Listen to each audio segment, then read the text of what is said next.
अस्सलाम वालेकुम मैन, खुश आमदीद। आज हम अपने स्टूडियो में वेलकम कर रहे हैं फरहान हारून साहब को, जो हेलियन पाकिस्तान लिमिटेड के चीफ एग्जीक्यूटिव हैं। फरहान साहब, welcome to Nukta. Thank you जी। अच्छा, मैं थोड़ा सा बता दूं कि Haleon Pakistan formerly known as GSK consumer health. अब ग्लेक्सोस्मिथक्लाइन, जैसे कि आप में से अक्सर जानते होंगे, कि एक फार्मास्यूटिकल कंपनी है। फिर ये इसका डिवीजन जो कंज्यूमर हेल्थ का वो अलग हुआ, वो भी लिस्टेड है स्टॉक मार्केट पे, और फिर नाम चेंज हुआ। तो थोड़ा सा मुझे बताइए कि अब Helion Pakistan is just not GSK, but इसमें कुछ दूसरी भी बड़ी फार्मास्यूटिकल कंपनीज जो थी वो उनका मर्जर हुआ था, तो इसमें थोड़ा बताइएगा। First of all thank you so much for having me here. मुझे दो तीन चीज़ें मैं आपको बता दूँ। GlaxoSmithKline being one of the largest pharmaceutical companies, not just in Pakistan but also globally, उनके मुख्तलिफ बिजनेसेस थे, जिसमें फार्मास्यूटिकल है, वैक्सीन है, HIV है और कंज्यूमर हेल्थ केयर बिजनेस था। इसी तरह नोवाटिस के अंदर भी मुख्तलिफ स्पेशलाइजेशन के बिजनेस थे, और उसमें एक ओवर द काउंटर मेडिसिन का भी बिजनेस था। And similarly Pfizer had one. Globally इन तीन कंपनीज़ का जब कॉम्बिनेशन, जब मर्जर हुआ मुख्तलिफ स्टेजेस पे, इसमें GSK, नोवाटिस एंड फाइज़र, उन तीन का मर्जर होने के बाद ये कंपनी बनी। इस कंपनी का नाम पहले GSK consumer health care PLC था, listed on New York Stock Exchange, London Stock Exchange, even in Pakistan we have been always been listed। फिर बाद में उसका नाम चेंज होकर हेलियन हो गया। बट जो ब्रांड्स हैं, जैसे फॉर एग्जांपल GSK के जो ब्रांड्स थे, इसमें Panadol, Sensodyne, Iodex, Eno, these are big brands. Novartis के ब्रांड्स थे CAC 1000+, वॉल्ट्रॉल, ये बड़े ब्रांड नोवाटिस के थे। इसी तरह फाइजर के बड़े ब्रांड्स थे Centrum, Advil, ChapStick, emergency, Caltrate, these were the big brands. So now, all together, now we are a combined Haleon company, and we are the largest self-care company in the world, with the largest portfolio in the world. And similarly, in Pakistan, by far, we are the largest over-the-counter self-care company in Pakistan. Pharmaceutical company GSK थी, फिर उसका consumer health. तो ये consumer health और pharmaceutical में क्या difference हम करते हैं? फार्मेसी इज़ जस्ट प्योर दवाइयाँ, और कंज्यूमर हेल्थ की जब बात करते हैं तो इसमें ज़ाहिर, जैसे आपने कहा, हम जानते भी हैं कि कॉन्स्टेंट भी तो लेकिन दवाई है, पैनाडोल भी तो दवाई है, sorry.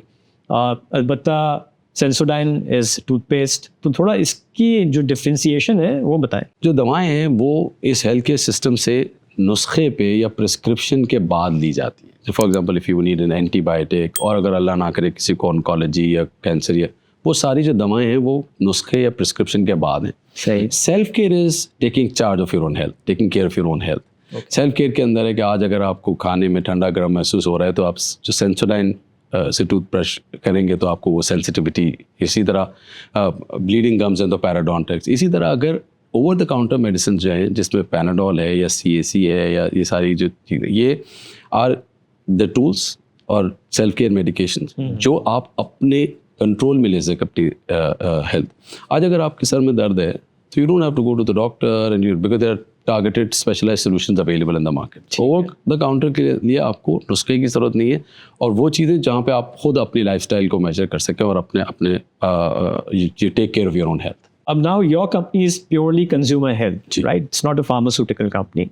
Helion Pakistan is consumer health, self care. तो इसमें भी जो ओवर द काउंटर मेडिसिन थी जिसके लिए आपको प्रिस्क्रिप्शन की ज़रूरत नहीं थी, लाइक पैनाडोल की आपने एग्जांपल दी, इसकी प्राइस भी क्या रेगुलेटेड थी? और अभी रिसेंटली हमने जो देखा है, गवर्नमेंट ने फिर डीरेगुलेशन की है, तो उसमें आपको भी फ़ायदा हुआ। तो but even Panadol was regulated? It's a very good question honestly.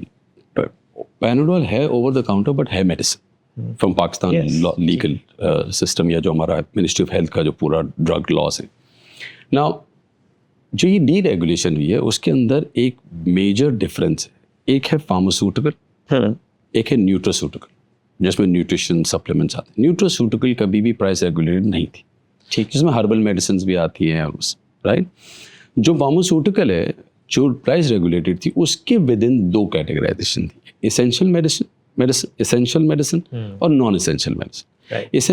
Essential medicine are those medicine, करीबन 472 मेडिसिन थे जो WHO यानी वर्ल्ड हेल्थ ऑर्गेनाइजेशन की लिस्ट के अंदर एसेंशियल मेडिसिन काउंट होती है, कैटेगराइज ने। कुछ एग्जांपल्स, जैसे पैनाडोल, अगर जो पैरासीटामोल वाली सिर्फ पैरासीटामोल है तो वो WHO लिस्ट में है, ओके। मगर जब आप पैनाडोल एक्स्ट्रा देखेंगे तो पैराडोल एक्स्ट्रा के अंदर पैरासीटामोल के साथ एक कॉम्बिनेशन है, इसमें कैफीन है, वो जो है वो नॉन एसेंशियल है। सो जब नॉन एसेंशियल कैटेगरी में आप देखेंगे, आपने देखा होगा जब कोविड के टाइम पे भी global leaders were asking for essential medicine जो है ना कि हमें ये प्रोवाइड कर दें, पैरासीटामोल, आइबुप्रोफेन, इस तरह के जो मॉलिक्यूल्स हैं जो सिंगल हैं, जो उस लिस्ट के अंदर हैं, वो एसेंशियल हैं, और एसेंशियल की प्राइसिंग अभी भी गवर्नमेंट ने अपने पास रखी। जो बेसिक वजह ये है कि ये वो दवाएं या वो इंडिविजुअल APIs हैं, या APIs यानी एक्टिव फार्मास्यूटिकल इंग्रेडिएंट्स, वो इसलिए कि वो आम तौर पे लोगों को ज़रूरत है, तो उसकी एक्सेस जो है वो बहुत इंपॉर्टेंट है। तो उसकी प्राइसिंग जो है वो गवर्नमेंट ने अपने पास रखी। नॉन एसेंशियल की जो है वो गवर्नमेंट ने डीरेगुलेट कर दी। अब डीरेगुलेशन के बाद भी हमने दुनिया भर में देखा, बहुत सारे कंट्रीज़ में ये देखा है कि जब डीरेगुलेशन होता है तो मार्केट फोर्सेस का स्टार्ट करेंगे। आज अगर मेरी एक प्रोडक्ट है 5 रुपए की, उसको मैं 10 रुपये कर दूंगा तो लोग खरीदेंगे नहीं, और अगर ख़रीद भी लेंगे तो then there will be new entrants in the market. Important चीज़ क्या है कि जब हम प्राइसिंग अच्छी होगी, जब एज एन इन्वेस्टर या एज अ फार्मास्यूटिकल कंपनी जिसके अपने शेयर होल्डर्स भी हैं, जब वो यहाँ पे आके रिसर्च वाली प्रोडक्ट लेके आएंगे, तो एक तो फ़ायदा कंपनीज का तो है, बट आप सोचेंगे लॉन्ग टर्म के अंदर हमारे एज अ नेशन, हमारे एज अ कंट्री के कितना फ़ायदा है। और दूसरा एम्प्लॉयमेंट, दूसरा रिसर्च बेस यहाँ पे आएगी। जब आज से कुछ सालों पहले there were so many pharmaceutical multinationals in the country, आज गिनती की। देखिए मल्टीनेशनल से ये भी एक्सपेक्ट करते हैं लोग कि वो इन्वेस्टमेंट करेंगे, और जो पाकिस्तान की तरह से इकॉनमी है, आज की बात नहीं है, पिछले 20-30-40 साल से हम देख रहे हैं कि हमारे रुपये पे प्रेशर आता है, जो हमारे एक डायनामिक्स है इकॉनमी के। तो इन कंपनीज ने APIs पे क्यों नहीं इन्वेस्ट किया कि APIs की मैन्युफैक्चरिंग भी यहाँ हो। अब हमको पता है कि एक कंपनी और है जो लिस्टेड भी है स्टॉक मार्केट पे, वो काफ़ी उस पर एग्रेसिवली काम कर रहे हैं, बट MNCs ने क्यों APIs, क्योंकि ज़ाहिर APIs इंपोर्ट हो रहे थे, तो लोकल मैन्युफैक्चरिंग क्यों नहीं उस पर फोकस किया? इन्वेस्ट ऐसा नहीं है कि फोकस नहीं था। अब हम GlaxoSD या जो GSK का जो लाहौर का कोट लखपत का जो प्लांट था, APIs तो 1970s से बना रहे थे। हमें 2-3 चीज़ें देखनी होगी। आपने जो बात की सिटी फार्मा, जो पहले अस्करी फार्मा हुआ, ये भी ज़िया-उल-हक के ज़माने में बनाया गया था, बिकॉज जब चैलेंजेस आए तो हम यहाँ बनाएंगे, सो पैरासीटामोल वगैरह बनाना शुरू किया। There are 2 things that we'll have to see. Pharmaceutical companies, जितनी बड़ी फार्मास्यूटिकल कंपनीज हैं, वो API खुद तो सारी नहीं बनाती, इट्स अ वेरी लिमिटेड वो बनाती। सही। 2 चीज़ें जो बहुत ज़रूरी हैं, वो एक है स्केल, और दूसरा जो है वो ह्यूमन रिसोर्स। API के अंदर आपको बहुत स्केल चाहिए, और इस वक्त भी जो कंपनी आप जो मेंशन की जो बना रही है, उस रॉ मटेरियल तो पाकिस्तान में बना रही है API का रॉ मटेरियल तो बाहर से आ रहा है। तो जब तक स्केल नहीं होगा उस वक्त तक चैलेंजेस होंगे। अच्छा, अब स्केल कैसे चैलेंज में आया? अब मैं अपनी पैनाडोल की बात करता हूँ। 2-3 साल पहले आई एम श्योर आपको याद ही होगा बल्कि कि जब पैनाडोल का फोर्स मेजर हुआ और बंद हमने अनाउंस कर दिया था। इसकी मेजर वजह क्या थी? Cost of production was higher than the selling price, MRP जो मैक्सिमम रिटेल प्राइस, उससे कहीं ज़्यादा थी कॉस्ट ऑफ प्रोडक्शन। अब आप मुझे बताएं, मैं जब जिस चेन में था, मैं API में इन्वेस्टमेंट कर भी लूँ या कोई बड़ा मैन्युफैक्चरर जो है वो API में भी इन्वेस्ट कर ले, पूरी सप्लाई चेन में तो प्रॉब्लम था ना, कैपिंग थी। अब अगर मैं जब बंद करूँगा तो इसका मतलब है कि मैं API भी नहीं खरीदूंगा, एंड डाउन स्ट्रीम पूरा चैलेंज आएगा। अब जाके जब ये जो चेंजेस आए, ये API की इन्वेस्टमेंट भी वेरी रिसेंटली आपको नज़र आना शुरू हुई, और ये बढ़ रही है। इट्स नॉट कि सिर्फ एक लिस्टेड है, मगर अनलिस्टेड भी बहुत सारी कंपनीज हैं, they have started working towards it, and expansion आ रही है। बट जितनी रिक्वायरमेंट इस वक्त हमारे पास है, और जितना EHS environment health and safety और ये सारे स्टैंडर्ड्स मीट करने होती है API में, API का जो बिजनेस है ना, वो ज़्यादा मुश्किल है दैन फॉर्मुलरी जो काम करते हैं। उसमें जो बैचेस ज़ाया होते हैं, पूरे बैचेस ज़ाया होते हैं एक चीज़ की वजह से। फॉर एग्जांपल, अगर ह्यूमिडिटी का मसला आ गया तो वो आपने क्रम्स बन जाते हैं। आप अगर जैसे आप देखिए वो पाउडर की, इट्स नॉट ईजी। आप इस वक्त API की बात करें, बहुत सारे वाइटामिन हैं जो लिस्ट है, वो पाकिस्तान में नहीं बन रहे, इम्पोर्ट कर रहे हैं। तो चैलेंजेस तो होते हैं ना हर बिजनेस, बट ये इंडस्ट्री मैच्योर करेगी। जो ये सबसे बड़ा स्टेप हुआ है ना डीरेगुलेशन का, इसके बाद इन्वेस्टमेंट वापस आना शुरू हो। हम लोगों ने बहुत अरसे तक मल्टीनेशनल्स को फंसा के रखा प्राइसिंग के अंदर। अच्छा, ये आप कुछ सालों पहले चले जाएं, आप तो माशाल्लाह इकोनॉमिक साइड आप you know more than anybody in the country. Banks के साथ यही हुआ रेगुलेशन। आप मुझे बताएं कि आज से 30 साल पहले जब हम छोटे थे कितने सारे फॉरेन बैंक्स थे यहाँ पे, HSBC and Barclays, and let's not take the name of that वो listening, but similarly इस वक्त pharmaceutical के साथ they'll all come back if for certain period of time things are good. No, it's not going to be an easy one, but जितना investment आ सकता है वो ज़रूर आएगा, because we are 250 million people, right. अच्छा, दूसरा जो मल्टीनेशनल्स के जाने से सिर्फ या मल्टीनेशनल्स की लैक ऑफ इन्वेस्टमेंट की वजह से सिर्फ प्रोडक्ट क्वालिटी और API और इसमें नहीं मसला हुआ, दूसरा मसला ह्यूमन रिसोर्स के साथ भी हुआ है। There are so many people in fact जो कि ट्रेन मल्टीनेशनल से हुए। आज जितनी भी नेशनल कंपनीज हैं, they are doing an amazing job. उनमें आप देखें कि most leadership is actually that worked in MNCs। So वो टैलेंट डेवलपमेंट था, वो सारा वो जो इन्वेस्टमेंट थी वो सारी इधर थी।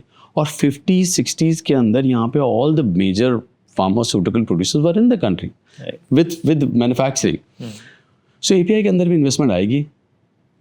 इम्पॉर्टेंट चीज़ ये है कि हमें गवर्नमेंट के साथ ये हेल्प, गवर्नमेंट एंड इंडस्ट्री को ये एक साथ काम करना पड़ेगा, वेयर द टारगेटेड सोल्यूशंस में कौन सी API ज़्यादा ज़रूरी है, कौन सी गवर्नमेंट को नीड है, कौन सी कंट्री को नीड है, उस पर टारगेटेड इन्वेस्टमेंट हो।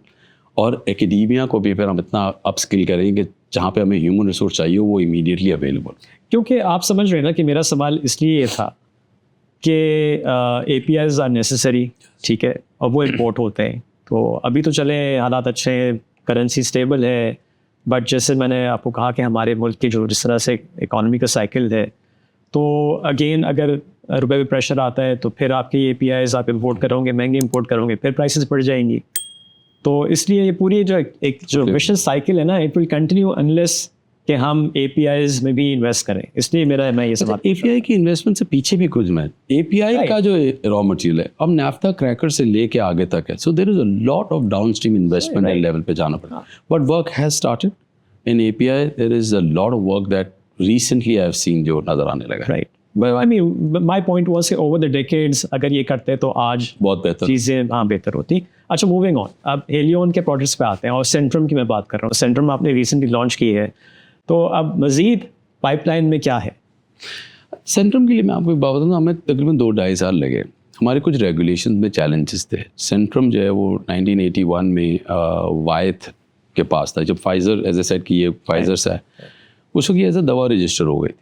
तो उस वक्त कुछ लीगल इश्यूज थे कि ये दवा है, हालांकि ये न्यूट्रास्यूटिकल में या विटामिन में होना चाहिए। सो फर्स्ट फेज में ये हुआ है कि सेंट्रम जो 2 मेजर वेरिएंट्स हैं, एडल्ट एंड सिल्वर, वो हम हलाल वेरिएंट बाहर से इंपोर्ट करेंगे पाकिस्तानी मार्केट के लिए, but in a smaller size and much cheaper than what is available through grey channels. सबसे पहले तो ग्रे चैनल्स में हमें ये नहीं पता कि वो किस रूट से आ रहा है, उसका कोल्ड चेन मीट हुआ है नहीं हुआ, कितना पुराना है, बहुत सारे चैलेंजेस होते हैं। अब जब हम लेके आएंगे तो हम उसकी एफिकेसी को इंश्योर करेंगे, कोल्ड चेन को इंश्योर करेंगे। तो ये फेज़ 1 था। Second phase was main and women, जिसको हम जेंडर वेरिएंट्स कहते हैं, उसमें हमने काम शुरू कर दिया, तो वो भी इंशाल्लाह इन वेरी नियर फ्यूचर आएंगे। जो तीसरा है वो है टारगेटेड सॉल्यूशंस। पाकिस्तान के अंदर calcium, folic acid, zinc, iron, इन सब चीज़ों की कमी है। सो जब जो सेंट्रम का थर्ड फेज़ होगा वो टारगेटेड सोल्यूशन होगा। उस पर भी हमने काम शुरू कर दिया कि वो टारगेटेड सोल्यूशन जो है वो हम पाकिस्तान में ही बनाएंगे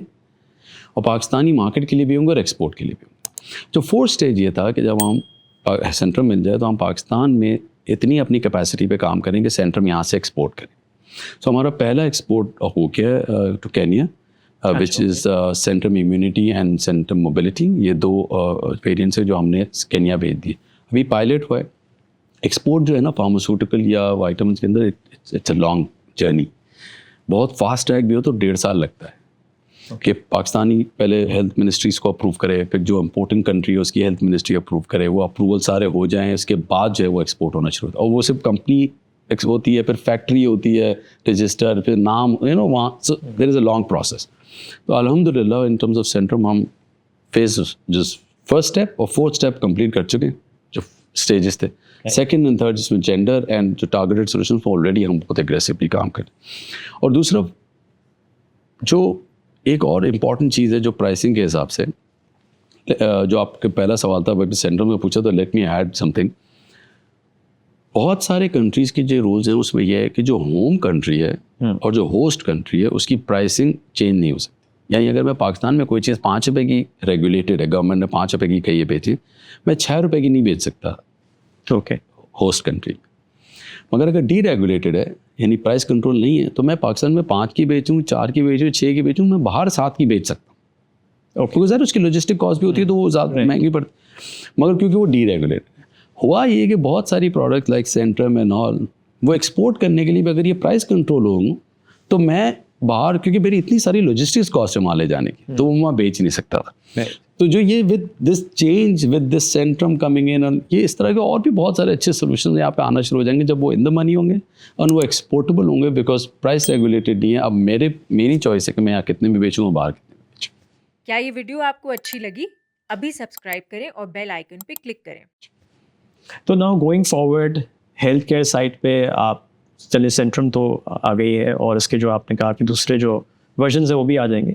इसके अलावा कोई और प्लान्स हैं आपके? आई कैन वेरी प्राउडली से कि जितनी इनोवेशन, जितने नए सोल्यूशंस पिछले कुछ सालों में हम लोग पाकिस्तान में लेके आए for Pakistani consumers, it's unprecedented.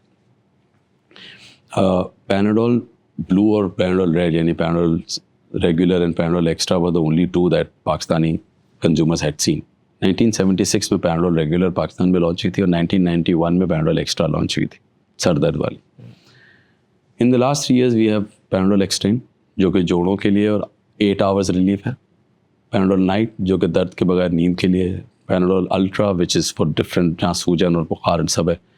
In very near future we'll have Panadol menstrual pain for women and Panadol migraine for migraine patient. अब मैं आपको एग्जांपल दे रहा हूँ कि ये वो है जो इतना बड़ा मैसिव नजर नहीं आता, बट इमेजिन कि जो टारगेटेड सोल्यूशन है वो पीरियड पेन या menstrual pain, that market is literally vacant here, and then not just vacant, there is a need, there is the solution. If the solution is available, why not here?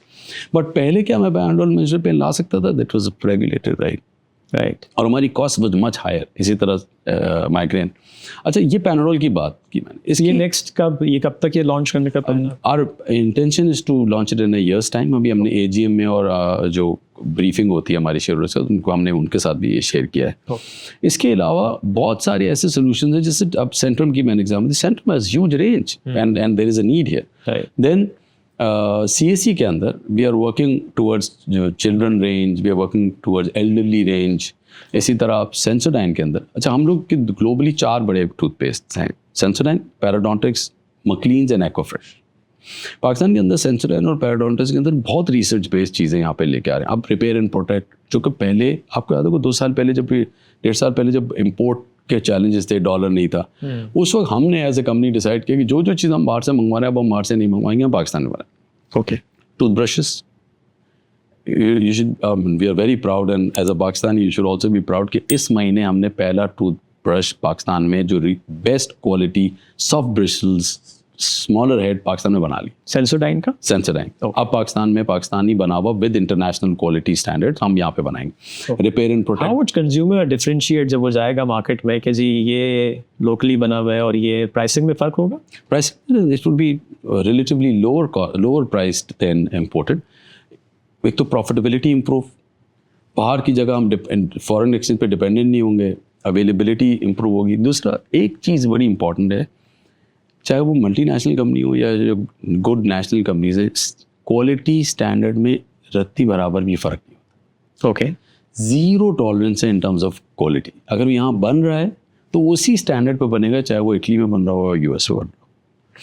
So in terms of the new innovations that we are bringing in, जिसमें मैंने आपको बताया repair and protect gold standard, इसी तरह rapid action के नए variants आ रहे हैं, इसी तरह हम फ्यूचर में माउथ वॉश पे काम करें। ये सारी प्रोडक्ट जो कि सेल्फ केयर प्रोडक्ट्स हैं सारे, वो सारी product what we aim to do is कि हम पाकिस्तान में बनाएं। और जो मैंने थोड़ी देर पहले आपसे स्केल की बात की, once we get the scale, in fact we are not even waiting for the scale right now, we are working with various countries. Haleon की अपनी जो हमारी एफिलिएट्स हैं उनके साथ काम कर रही है to make sure we export left, right, center. Right now हम Voltron Emulgel एक्सपोर्ट कर रहे हैं, हम CSC 1000+ जो एक्सपोर्ट कर रहे हैं, अभी सेंट्रम का मैंने आपको बताया, ये सब चीज़ें तो अभी हम एक्सपोर्ट कर रहे हैं, but we want to get into different Panadols and Panadol के बच्चों वाला एंड वो सिरप्स जो हैं उनको भी एक्सपोर्ट करें। हम 4 से 5 कंट्रीज़ में सब एक्सपोर्ट कर रहे हैं। Because of our scale, we've also been able to tap into different opportunities. जब सॉकर का वर्ल्ड कप हुआ कतर में, सारा टूथपेस्ट हमने भेजा, Okay. बिकॉज वहाँ ज़रूरत थी और 2 महीने के लिए ज़रूरत थी. तो so we had this capacity, we sent it. We are working towards making sure that we export to nearly 19 countries in the very near future. हमारे When you say registration near future, that means 12 से 18 महीने की plan है. अच्छा, pharmaceutical का near future है ना, it can not be tomorrow, right? But the good news is that we have already embarked upon that journey जहाँ पे ये काम शुरू, क्योंकि यहाँ की रजिस्ट्रेशन, होस्ट कंट्री की registration, so that is a massive work that we have already. और प्रोडक्शन कैपेसिटी का मसला नहीं है, यू कैन पहले था, प्रोड्यूस एक्सपोर्ट. पहले था. सो हम CMOs के पास, यानी कॉन्ट्रैक्ट मैन्युफैक्चरिंग कर रहे थे, हम थर्ड पार्टीज़ के पास अपनी पैनाडॉल्स बनवाते थे. टोटल कैपेसिटी थी एक CMO के पास तकरीबन 5 अरब की टैबलेट्स की कैपेसिटी थी, दूसरी जगहों पे 1 बिलियन टोटल थी. इस वक्त पाकिस्तान में एवरी ईयर हम 6 बिलियन टैबलेट्स बेचते हैं पैनाडॉल की, सारे वेरिएंट्स मिला के. एवरी ईयर 6 बिलियन टैबलेट्स, और 6 बिलियन टैबलेट्स में हमारी कैपेसिटी bottleneck आना शुरू हो. We could see it coming. So what we did is कि now हमने $10 million हमारे जामशोरो प्लांट पे लगाए for paracetamol Panadol production, and तकरीबन $2 million हमने CAC की वाइटामिन लाइन पे लगाए. इन 2 के बाद हमारी कैपेसिटी 50% इंक्रीज़ कर जाएगी. उससे ये हमें फ़ायदा होगा, literally exactly 50% from 6 to 9, and यहाँ पे हमारे CAC में भी. तो उससे ये होगा कि हमारे पास इमीडिएट नीड नहीं है इस वक्त पाकिस्तान की. Yes there is a need, but we will be able to export and tap into different categories. और जब आज अगर मेरा इंटर एफिलिएट कोई कंट्री मुझसे पूछता भी है और मैं उसको कहूँगा यार 2 साल बाद देखेंगे या, तो that is not the right thing. So we wanted to invest first, and again during the time when big pharmaceutical companies and multinational were leaving the country, we were the ones who were investing in our existing capacity, but also investing with the contract manufacturing organization जो हमारे दूसरे suppliers हैं, उनकी upskill किस तरह करें ताकि वो भी produce कर सकें. ओके, ठीक है. So that's where the ambition is. अगर मैं पूछूं आपसे कि करंटली जो आपका रेवेन्यूज हैं या सेल्स हैं, उसमें एक्सपोर्ट्स का क्या परसेंटेज है? इस वक्त कम है. इस वक्त very few percent, less in single digit है. Okay. Ambition wise it's bigger. अब मैं आपको एक एग्जांपल दे दूँ. अगर हज और रमज़ान के उम्रे का एक टेंडर ही हो, जो अभी इट्स नॉट विद अस, उस पर टाइम लगेगा, वो एक टेंडर 10 बिलियन रुपए का है. हमारी sale nearly 37-38 billion for a year है 2024 की. So I mean, just one tender is 10 billion. And that's where with this deregulation, with, ease of doing business, this is very much possible. अभी नहीं तो आज से 3-4 साल बाद, 5 साल बाद, not just for Helion Pakistan, but for others also. तो एक चीज़, I don't know, आप शायद हो सकता है, सवाल आप आगे करें कि bottleneck फिर क्या है जब एक ये मसला हल हो गया. Enforcement है. आपको हैरानगी होगी, 2017 के बाद से हमने कभी आयोडेक्स प्रोड्यूस नहीं किया. जो काला कलर का जो आयोडेक्स होता था, वो अभी भी दुकानों पे मिल रहा है. वो हमारा प्रोडक्ट है आयोडेक्स काले कलर का. आज भी हमारे पास रेगुलेटर्स के लेटर्स आते हैं कि ये आप चेक करें कि ठीक है या नहीं. कैसे ठीक हो सकता है? वो ठीक नहीं है, कि जब हमने 9 साल से प्रोड्यूस ही नहीं किया, तो ये जारी बिक रहा है. सो जो काम है ना, वो इन्फोर्समेंट की साइड पे भी अगर उतनी स्पीड से हो जाए. You are constantly in touch with the government कि भाई ये तो आपका काम है. हम बताते हैं गवर्नमेंट को, बट शायद उस तरह का वो काम नहीं हुआ उस तरफ जहाँ पे आयोडेक्स या ऐसी कोई भी चीज़. जब कोई चीज़ की शॉर्टेज होती है ना, जो चीज़ अवेलेबल नहीं है, चाहे वो प्राइसिंग की वजह से हो, चाहे वो क्वालिटी की वजह से हो, कोई रीज़न की वजह से हो. काला वाला जो आयोडेक्स था, वो हमने एफिकेसी तो थी, बट इन्वायरमेंट साइड के लिए वो अच्छा नहीं था, तो हमने वो बंद कर दिया. सही. तो जो चीज़ जब नहीं होती तो वो मार्केट में नजर आना शुरू हो जाती है, वो फिर काउंटरफीट होता है. Right. So that's where I think more enforcement is required. जब ये चीज़ें ठीक होना शुरू हो जाएंगी, with large tenders globally आना शुरू हो जाएंगे, with export opportunities. Is this the only bottleneck या और भी मसले हैं? ये एक बड़ा मसला हम इस वक्त देख रहे हैं. ओके. देखिए, इस वक्त पाकिस्तान की एक्सपोर्ट है कोई $300 मिलियन. अब आप कंपेयर करूँ मैं, लास्ट फाइनेंशियल ईयर इंडिया ने एक साल जो इंक्रीज किया है ना एक्सपोर्ट फार्मास्यूटिकल का ईयर ऑन ईयर, वो $4 billion. Okay from $38 billion to $42 billion. हमारी टोटल पाकिस्तान की एक्सपोर्ट इस वक्त $300 मिलियन। कुछ भी नहीं है। And we have a huge contribution and as I said कि सिर्फ हम नहीं, बहुत सारी अच्छी फार्मास्यूटिकल कंपनीज नेशनल हो या एमएनसी उस पर काम करी। By the way we are the largest multinational exporter of the country last year. Okay और वो उस वक्त काम हो रहा था जब बहुत सारे डिफरेंट चैलेंजेस थे। अब when things are getting better तो ये मुझे भी लगता है कि ये बहुत तेज़ी से बढ़ेगा, बट शुरू का टीडिंग पीरियड है। There are certain steps that the government will also have to take, जैसे ये इन्फोर्समेंट है, जैसे क्वालिटी पे काम करें। बहुत सारे चैलेंजेस आते हैं जो बाद में प्रॉब्लम करते हैं। एक बार जब आप बड़ी मेहनत से पाकिस्तान का इमेज बनाया, हमने मुख्तलिफ कंट्रीज में भेजा, किसी भी एक फार्मास्यूटिकल कंपनी का कोई चैलेंज आ गया तो then it can have repercussions. So I think DRAP Ministry of Health will have to work really closely in order to also help assist local challenges भी और एक्सपोर्ट चैलेंज। लेकिन industry को push करना पड़ेगा ना, आपको पता है यहाँ तो कोई काम जब तक आप पुश नहीं करे तो होता नहीं है। मैं आपको बड़ी एक एग्जांपल देता हूँ। किसी भी कंट्री में एक्सपोर्ट करना है तो आपको मुख्तलिफ लैब्स हैं जो FDA लेवल की लैब्स हों, उनसे टेस्टिंग करा के भेज डोजियर जमा कराते हैं हम जब किसी भी वो लैब हमारे पास नहीं है। तो हमें वो डोजियर की जो टेस्टिंग है वो सिंगापुर भेजें या किसी और कंट्री भेजें, वो टेस्ट होके आए फिर उसके रिजल्ट जो हैं वो हम ला के भेजें। और कुछ टेस्ट तो हैं जो $40,000 के। So there is a lot of investment that is required. क्या ये यहाँ काम नहीं हो सकता कि एक ऐसे लेवल की इंडिपेंडेंट जो है वो गवर्नमेंट की हेल्प के साथ या प्राइवेट सेक्टर की हेल्प के साथ वो लैब बन जाए जिसके रिजल्ट एक्सेप्टेबल हों? सही है।